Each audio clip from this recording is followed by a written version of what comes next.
வணக்கம் என் அன்பான நேயர்களே. தீபாவளிக்கு பிறகு உங்கள் வாழ்க்கையில ஒரு பெரிய மாற்றம் நடக்கப் போகிறது என்று நான் எழுதியுள்ளேன். இது 100% சாஸ்திரங்களில் நிரூபிக்கப்பட்ட உண்மை. தீபாவளிக்கு பிறகு உங்கள் ஜாதகத்தில் உருவாகப் போகிறது. அந்த மாற்றங்கள் என்ன என்பதை உங்களுக்கு தெரிவிக்கப் போகிறேன்.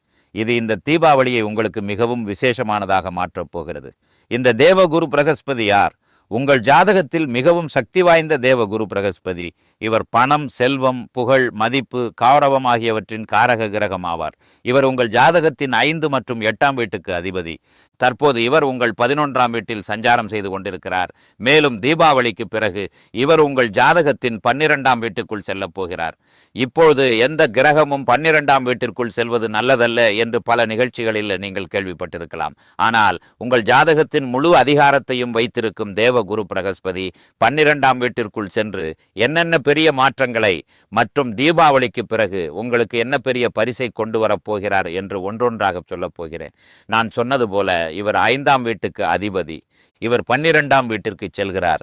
எனவே வெளிநாட்டில் குடியேற நினைக்கும் நபர்களுக்கு தேவகுரு பிரகஸ்பதியின் ஆசீர்வாதம் மூலம் முதல் பெரிய பரிசு கிடைக்கப் போகிறது.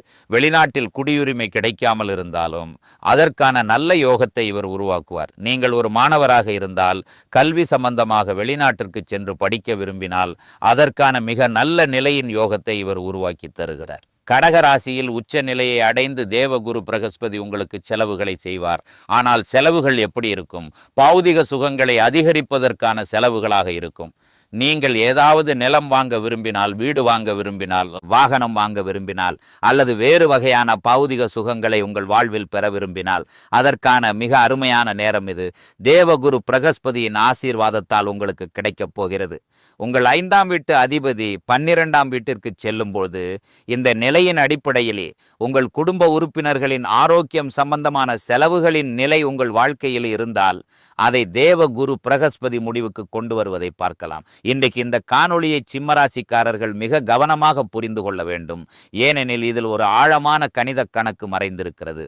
தேவகுரு பிரகஸ்பதியின் நிலை 12ஆம் வீட்டின் மீதும் தேவகுரு பிரகஸ்பதி அமர்ந்திருக்கும் இடத்திலிருந்தும் அவரது 3 அமிர்த பார்வைகள் உள்ளன. இவர் பார்க்கும் 5ஆம் வீடு, 7ஆம் வீடு மற்றும் 9ஆம் வீடு, இந்த வீடுகளை இவர் பார்வையால் பலப்படுத்துவார். 5ஆம் பார்வை, நான் சொன்னது போல இந்த இடம் பௌதிக சுகங்களின் இடமாகும். பௌதிக சுகங்களை பெறுவதற்கான செலவுகள் ஒன்று தேவையற்ற வழியில் நமக்கு செலவாகி நமக்கு தெரியாமல் போகிறது. 2வது நிலையில தேவகுரு பிரகஸ்பதியின் ஆசீர்வாதத்தால் பௌதிக சுகங்களை பெறுவதற்கான செலவுகள் உங்களுக்கு கிடைக்கும். இந்த மாதிரியான சிறந்த யோகத்தை இங்கே இருந்து தேவகுரு பிரகஸ்பதி உங்களுக்காக உருவாக்கி கொடுக்கிறார். மக்களிடையே உங்களுக்கு புகழ், மதிப்பு மற்றும் கௌரவம் கிடைக்கும்.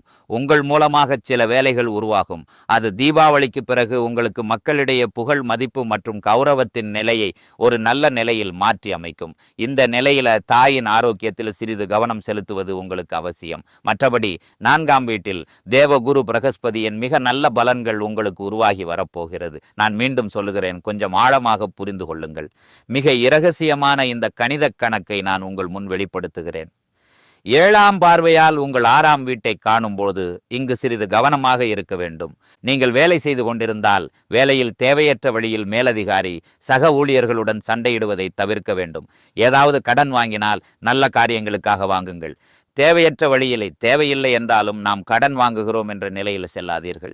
நல்ல நடவடிக்கைகளுக்காக நீங்கள் கடன் வாங்கினால் இந்த கடனில் இருந்து உங்களை விரைவாக வெளியேற்றும் கடமையை இந்த தேவகுரு பிரகஸ்பதி எடுத்துக்கொள்வார். ஆரோக்கிய ரீதியான நிலையில் உங்கள் பலத்தின் யோகத்தை உருவாக்குகிறார். ஆனால் தாயின் ஆரோக்கியத்தில் சிறிது கவனம் செலுத்துவது அவசியமாக இருக்கும்.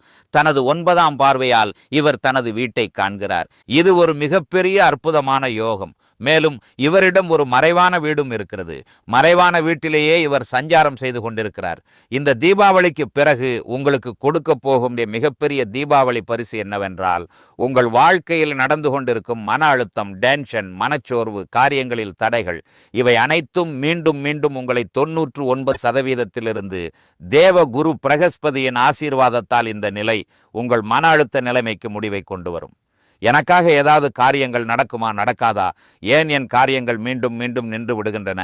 இந்த மாதிரி ஏன் என்ற கேள்விக்கு உங்களுக்கு பதில் கிடைக்காமல் இருந்தால் அவற்றை தீர்த்து வைத்து மன அழுத்தத்தின் நிலைகளை தேவகுரு பிரகஸ்பதி உங்கள் வாழ்க்கையிலிருந்து தூரப்படுத்த போகிறார். இதுதான் அந்த நேரம். தேவகுரு பிரகஸ்பதி ஒரு சிறந்த நிலையில் தனது உச்ச நிலையை பெறப்போகிறார். இவர் அமானுஷ்ய அறிவியலில் உங்களுக்கு மிக நல்ல லாபத்தை கொடுக்க போகிறார். நீங்கள் உயர்கல்வி பெற விரும்பினால் அதற்கான மிக நல்ல யோகத்தை உருவாக்கி தருகிறார்.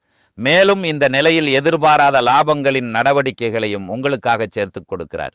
ஏனெனில் இது மறைமுகமான பணத்தை பெறும் யோகமாகவும் இருக்கிறது. ஒரு மறைவான வீட்டின் அதிபதி மறைவான வீட்டிலேயே அமர்ந்து தனது வீட்டை காண்பது இது மிக அற்புதமான யோகத்தை உருவாக்குகிறது. இதில் எந்த வகையிலும் திடீர் பண லாபம் உங்களுக்கு உருவாகி வரும். அதற்கான ஒரு வலிமையான யோகத்தை இவர் உருவாக்குகிறார். தேவகுரு பிரகஸ்பதி உங்கள் ஜாதகத்தின் 5ஆம் வீட்டுக்கு அதிபதியாகவும் இருக்கிறார். இந்த 5ஆம் வீடு கல்வியின் வீடாகும். இது குழந்தை பாக்கியத்தின் வீடாகும். நீங்கள் உங்கள் குழந்தையை வெளிநாட்டில் குடியேற்ற விரும்பினால், வெளிநாட்டிற்கு அனுப்ப விரும்பினால், அவர்களின் படிப்பு வெளிநாட்டில் நடக்க வேண்டும் என்ற யோகங்களை உருவாக்க விரும்பினால் அதற்கான மிக நல்ல யோகம் உருவாகி வருகிறது. இந்த காலகட்டத்திலே தீபாவளியிலிருந்து 49 நாட்களுக்குள் உங்கள் புத்திசாலித்தனம் மற்றும் திறமையின் பலத்தால் நீங்கள் வாழ்க்கையில் சிறந்த இலக்கை அடைவீர்கள். அதற்கான ஒரு மிகப்பெரிய அழகான யோகத்தை தேவகுரு பிரகஸ்பதி உங்களுக்காக உருவாக்கி கொடுக்கிறார். வயிற்று பகுதியிலும் சிறிது கவனம் செலுத்துவது உங்களுக்கு அவசியம். இல்லையெனில் அமிலத்தன்மை, வாயு தொல்லை, செரிமான பிரச்சனை ஆகியவற்றின் நிலை உங்களை பாதிக்கலாம். இப்போது நான் உங்களுக்கு 2 முறை சொன்னேன் அல்லவா, சிறிது ஆழமான கணித கணக்கை புரிந்து கொள்ள வேண்டிய அவசியம் உள்ளது என்று. அதை குறித்து இந்த பதிவில் புரிந்து கொள்ளுங்கள். இன்றைக்கு உங்கள் ஜாதகத்தில் வேறு சில சிறப்பு நிலைகளை நான் உங்களுக்கு சொல்லுகிறேன். இது உங்கள் சிம்ம ராசி, சிம்ம லக்னம். இதன் அதிபதி யார்? சூரிய பகவான்.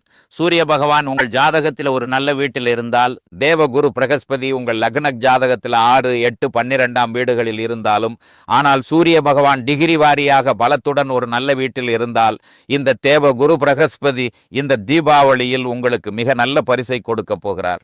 இப்போது இதற்கு போனஸ் எப்படி கிடைக்கும்? சூரிய பகவானும் உங்கள் ஜாதகத்தில் மிக நல்ல நிலையில் இருக்கிறார். அல்லது ஒருவேளை சூரிய பகவான் நல்ல நிலையில் இல்லை என்றாலும் கூட தேவகுரு பிரகஸ்பதி உங்கள் லக்ன ஸ்தானத்திலிருந்து 6ஆம் வீட்டில், 8ஆம் வீட்டில், 12ஆம் வீட்டில் தேவகுரு பிரகஸ்பதி இல்லாமல் இருந்தால் இந்த தீபாவளி உங்களுக்கு மிகவும் விசேஷமானதாக இருக்கப் போகிறது. மீண்டும் ஒரு முறை உங்களுக்கு புரியவில்லை என்றால் நான் உங்களுக்கு ஒரு முறை மேலும் சொல்கிறேன். சூரிய பகவான் 2 நிபந்தனைகளை உங்கள் ஜாதகத்தில் நான் வைத்திருக்கிறேன். ஒன்று, சூரியன் உங்கள் ஜாதகத்தில் மிக நல்ல நிலையில் இருக்கிறார். தேவகுரு பாதிக்கப்பட்ட நிலையில் இருந்தாலும் உங்களுக்கு நல்ல பலன்கள் உள்ளன. மற்றும் 2வது நிலையின் யோகம், சூரிய பகவான் ஒருவேளை நல்ல நிலையில் இல்லை என்றாலும், ஆனால் தேவகுரு பிரகஸ்பதி தானாகவே உங்கள் ஜாதகத்தின் உள்ளே ஒரு நல்ல நிலையில் இருந்தால் தீபாவளிக்கு பிறகு உங்கள் வாழ்க்கை அழகாக மாற்றுவதை காணலாம்.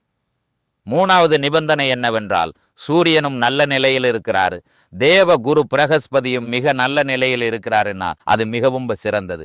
இந்த தீபாவளியில் உங்களை விட பெரிய பரிசு வேறு எந்த ராசிக்கும் கிடைக்காமல் போகலாம். மேலும் இந்த பலனை நீங்கள் முழுமையாக அடைய விரும்பினால் நான் சொல்வதை கவனமாக கேளுங்கள். ஓம் குருவே நமஹ் என்று ஜபம் செய்யுங்கள். விஷ்ணு சகஸ்ரநாம பாடலை படிப்பது அல்லது கேட்பது, 2இல் எது சாத்தியமோ அதை பின்பற்றுங்கள். தேவகுரு பிரகஸ்பதி ஒரு நல்ல வீட்டில் இருந்தால் வியாழக்கிழமை அன்று முடிந்தவரை மஞ்சள் நிற பொருட்களை அதிக அளவில் சாப்பிடுங்கள். அதாவது வாழைப்பழம், மாம்பழம், ஆரஞ்சு இது போன்ற மஞ்சள் நிறத்தில் உள்ள பழங்களையோ பொருட்களையோ சாப்பிடுங்கள். முடிந்தால் சமைக்கும் போது உணவில் சிறிது மஞ்சள் சேர்த்துக் கொள்ளுங்கள். இந்த தீபாவளியில் உங்களுக்கு மிகவும் அழகான விதத்தில் மிகச்சிறந்த முறையில் பரிசாக உருவாக்கி கொடுக்கிறதை காணலாம். நான் கொடுத்த இந்த தகவல் உங்களுக்கு பிடித்திருக்கும் என்று நம்புகிறேன். நாளைக்கு மீண்டும் ஒரு புதிய தகவலுடன் உங்கள் முன் வந்து நிற்பேன். அதுவரை வணக்கம்.